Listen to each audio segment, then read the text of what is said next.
YouTube, welcome to Cafe Noma and welcome to our reaction to Frankie Ford. We are going to react to the song Sea Cruise. Let's get started with our first time single take on his reaction. This is requested by our patron Roger.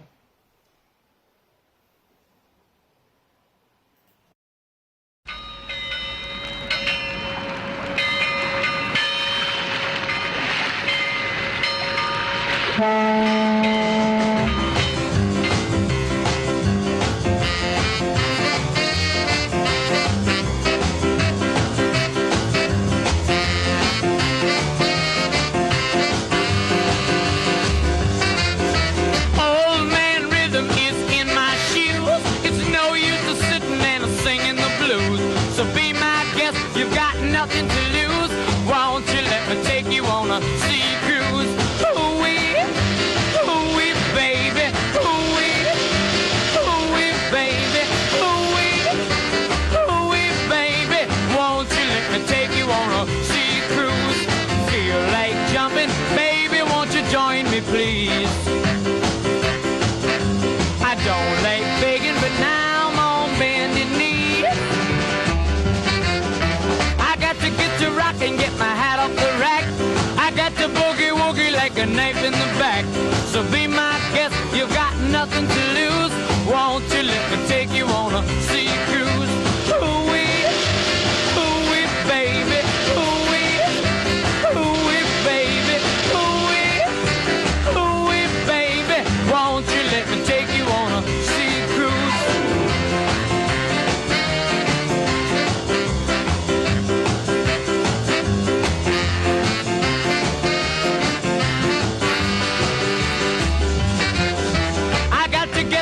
Baby, I ain't lying. My heart is beating rhythm and it's right on time.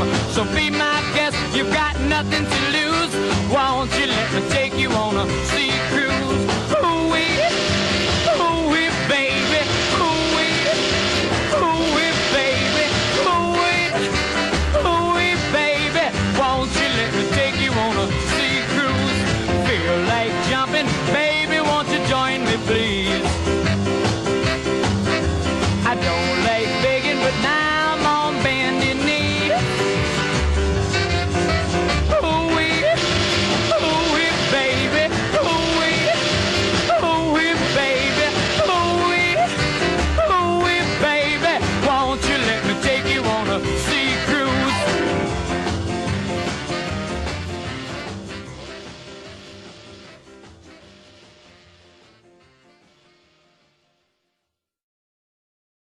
Another fun song requested by Roger. Roger, yes, fun. Beach Boys. Fun. Last was Beach Boys, now we have these guys. Sea Cruise. Yeah, going on a sea cruise. You know, ooey baby, that was the best part of the song. Makes it fun and with some kind of a horn added in there, maybe to sound like the cruise ship is moving out of the harbor. Who knows? So, be my guest, you got nothing to lose. Won't you let me take you on a sea cruise? Yeah, cruise liners are a big industry. You know, a lot of slavery on a cruise ships.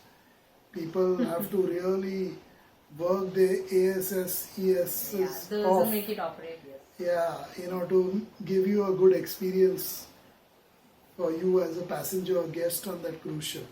So all that is rarely covered. In fact, it isn't covered, and most times it's only showed in a glorified way, in a very dignified way. That cruise ship, you know, it's so much fun. I feel sad for those staff, you know, which account to 20% of the passengers or the total intake of the cruise ship. 20% or so. If the passengers are 2,000, you have almost 400 staff on board, you know, on those cruise ships who do all kinds of things, from cleaning your shit to, you know, ironing your clothes in the laundry if you need to, or washing them. So they do all kinds of things. They do it long hours.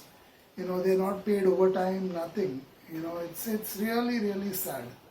So when we look at this side of the industry, the passenger side of it, it all seems like fun.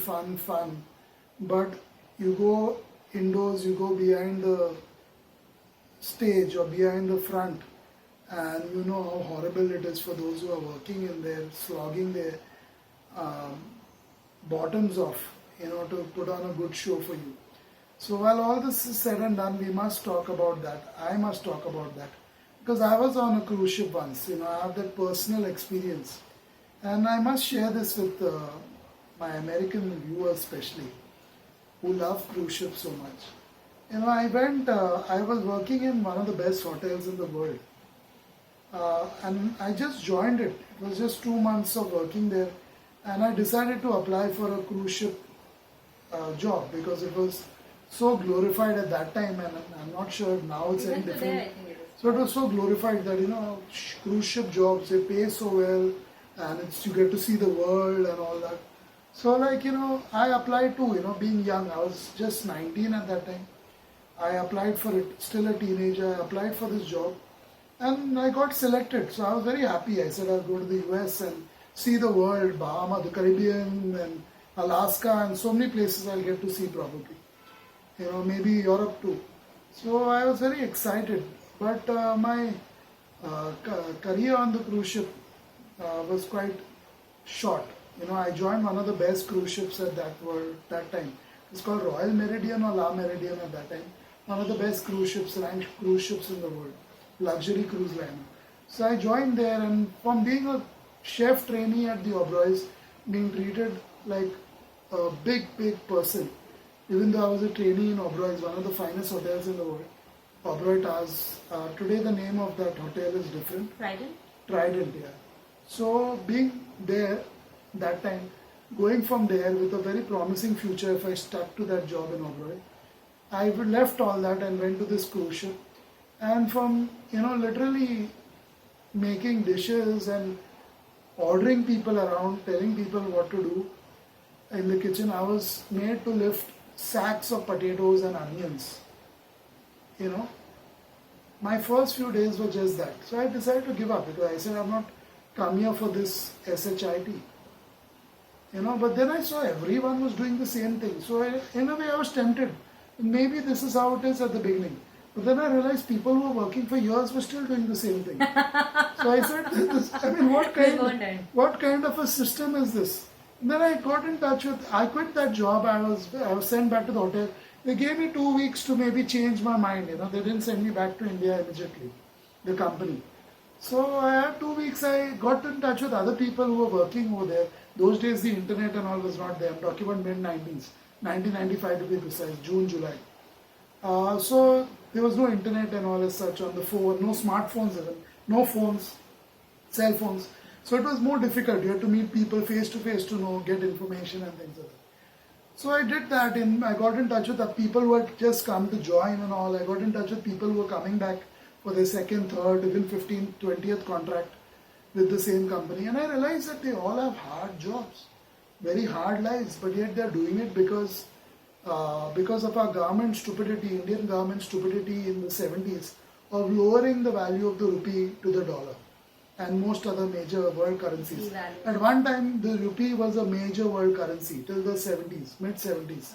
It was almost close to the dollar, the pound, everything. But then they decided to drop the value of it. Our wonderful party, leading party at that time. We all know who they are, how they destroyed the country, robbed the country high and dry. So they literally lowered the value of the rupee, and today most Indians, still today, and even most third world countries have to leave the comforts of their home to go and slog for someone else, like slaves literally, for a pittance. I mean, that money you can, now today you can literally earn a better salary than you can on those cruise ships in America by working in India. So things are quite different now, especially if you're at a hotel like Oberoi. I would probably be earning over 100,000, 200,000 rupees a month easily if I stuck to that job, and probably be one of the top chefs in the country. But that's a different story. The fact is that I didn't do that. But I have friends who still stuck there, and today they are among the top chefs in the country. So yeah, I mean, you know, it's funny when we look at the cruise ships, we fail to see how Americans, because most of these major cruise ships are owned by Americans, how these Americans, you know, continue enslaving the world. especially people from the third world. So it's really, really sad. While Americans can joke about it, have fun about it, I'm going on a cruise, let me take you on a cruise, they very conveniently ignore the fact that they keep slavery alive and well in that part of the world. So that's what I want to say. Let's see what Kirti has to say about this song or anything else. You know, the way you were singing, no man wants to sing that today. Nobody wants to take people on a cruise ship. And nobody wants to play this song just for that, because a woman can get a wrong idea that actually I'm being asked. He's not only, you know, asking her, he does not want to be embarrassed. He's literally on his knees and asking the person, you know, what do you have to lose? Just come. I don't find these people anymore. It's just not simple. It's not that easy to go on cruise and without convincing somebody else to take you. Here, he is convincing literally, I'm taking you and would you just care to come? It's as simple as that. This does not happen anymore, so it's not a common practice. And as Savio shared his, cruise ship experience, and I think he does not like cruise ship very much, I think.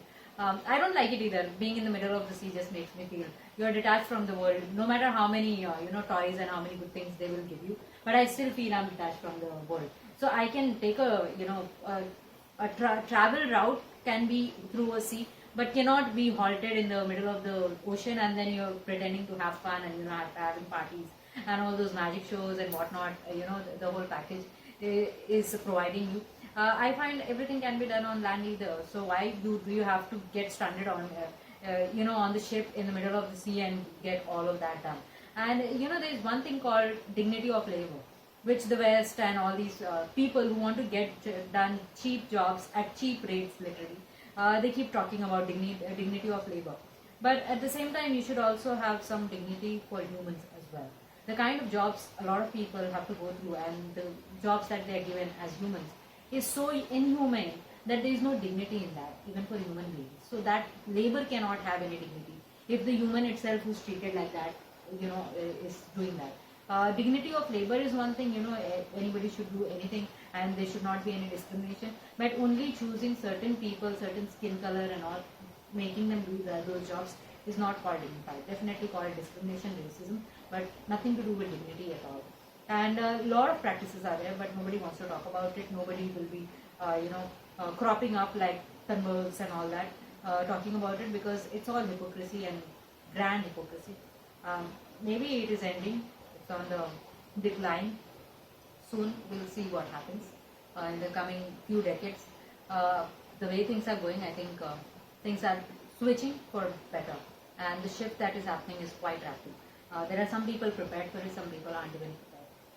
That's all I have to say.